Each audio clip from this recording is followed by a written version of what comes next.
Social মিডিয়ায় post করে আত্মহত্যার হুমকি। যাদবপুর বিশ্ববিদ্যালয়ের প্রাক্তন কর্মীর আত্মহত্যার হুমকি। প্রাক্তন কর্মীর অভিযোগে বিতর্কে যাদবপুর বিশ্ববিদ্যালয়। দিনের পর দিন মানসিক অত্যাচারের অভিযোগ বিশ্ববিদ্যালয় কর্তৃপক্ষের বিরুদ্ধে। অভিযোগ খড়দার যুবকের।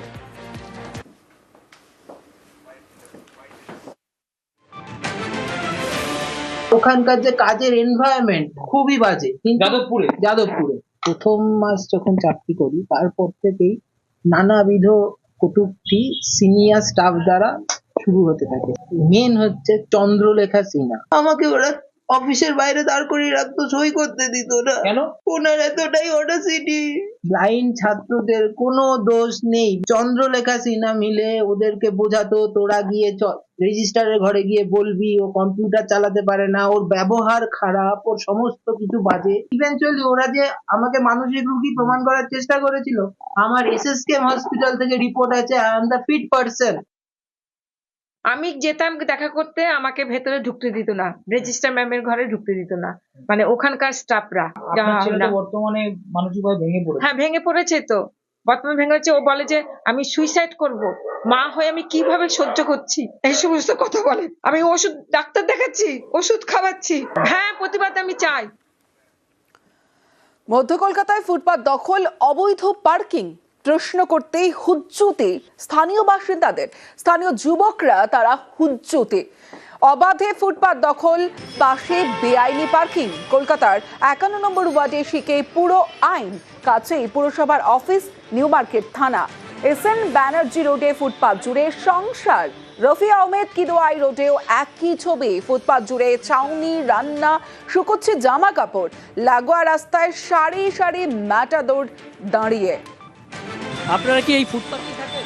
হ্যাঁ দাদা, কতদিন ধরে আছেন? আমরা অনেক বছর আছি, মানে 40-50। নাইট পার্কিং এ একটা মাত্র গাড়ির অনুমতি, তাহলে এতগুলি গাড়ি দাঁড়িয়ে কি করে? নাইট পার্কিং এর গাড়ি দিনেও পার্ক করা কেন? প্রশ্ন করতে হম্বিতম্বি আশেপাশের যুবকদের। হ্যাঁ, আমাদের পার্কিং আছে, নাইট পার্কিং আছে। নাইট পার্কিং তো দিনের বেলা থাকে না। আছে পার্কিং, আপনি বন্ধ করেন না। দেখাচ্ছ তো, আপনি গাড়ি দেখুন গিয়ে, আপনি গাড়ি গিয়ে দেখুন না আছে কি না। কি নিয়ে কারণ দেখাচ্ছে? হ্যাঁ, পুরসভাতে আমি ওটা জানি না। আমাদের নাইট পার্কিং আছে তো, গাড়ি দেখালাম তো আপনাকে, আছে তো। এবার যে পার্কিং আছে কি আছে আসবে কথা বলবেন, আপনি বন্ধ করেন। ফুটপাত আর অবৈধ পার্কিং এ নাজেহাল পথচারীরা। ফুটপাথ দিয়ে তো কে চলে লোক, ও যে ফুটপাথ, এ ফুটপাথ কই যায় মানুষ আপনার সুবিধা করলে চলে যায়।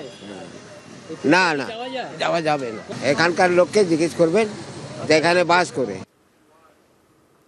সন্ধ্যের পর অসামাজিক কাজকর্মের অভিযোগ তুলেছেন স্থানীয় তৃণমূল কাউন্সিলরই।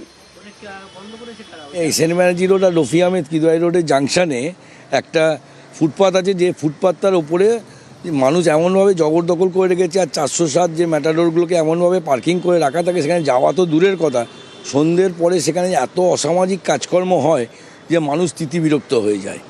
আমি সেই জন্য অধিবেশনে একটা প্রস্তাব দিয়েছিলাম যে ওই জায়গাটাকে যদি দখলমুক্ত করে একটা পাবলিক টয়লেট করা যায়। রেসকোর্স পর্যন্ত বিনা বাধায় সুড়ঙ্গ খনন দুর্গা দিব্যার। টানেল বোরিং মেশিন দুর্গা ও দিব্যা। রেসকোর্স পর্যন্ত পৌঁছলো 2 tunnel boring machine. Joka Esplanade metro প্রকল্পের কাজ 10 মিটার গভীরে সুড়ঙ্গ খোঁড়া চলছে। খিদিরপুর থেকে পার্ক স্ট্রিট খনন হবে বোরিং মেশিন দিয়ে। পার্ক স্ট্রিট থেকে এসপ্ল্যানেড কাট অ্যান্ড কভার পদ্ধতিতে খনন হবে। রেসকোর্স থেকে এবার খোঁড়া হবে ভিক্টোরিয়া পর্যন্ত। জোকা এসপ্ল্যানেড মেট্রোর কাজে বড় অগ্রগতি।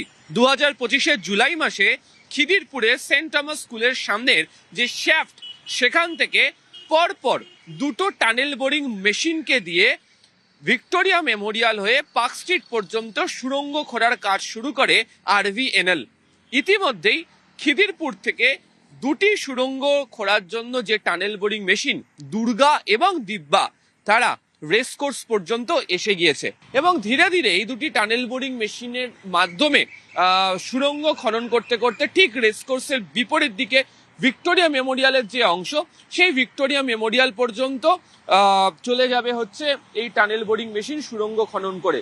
এবং তারপর সেখান থেকে যাবে পার্ক স্ট্রিট থেকে এসপ্ল্যানেড পর্যন্ত টানেল বোরিং মেশিন দিয়ে নয়, পুরনো পদ্ধতিতে বক্স অ্যান্ড কাট এই পদ্ধতি মেনে সুড়ঙ্গ তৈরি করার কাজ সম্পূর্ণ হয়ে যাবে। গোটা বিষয়টিতে যাতে কোনো ধরনের বিপত্তি না ঘটে, বউবাজারের মতো ঘটনা যাতে না ঘটে, সে কারণে একাধিক ব্যবস্থা গ্রহণ করা হয়েছে এবং সর্বক্ষণ নজরদারিও চালানো হচ্ছে বিভিন্ন প্রযুক্তির সাহায্য নিয়ে। RVNL এবং কলকাতা মেট্রো রেল সূত্রে খবর 2026-এর মাঝামাঝি বা 2027-এর শুরুতেই এই গোটা অংশে অর্থাৎ পার্ক স্ট্রিট পর্যন্তই 2 টানেল বোরিং মেশিন দুর্গা এবং দিব্যা দ্বারা সুড়ঙ্গ তৈরির কাজ সম্পূর্ণ হয়ে যাবে। ক্যামেরা সুব্রত জানার সাথে আবির ঘোষাল, নিউজ 18 বাংলা, কলকাতা।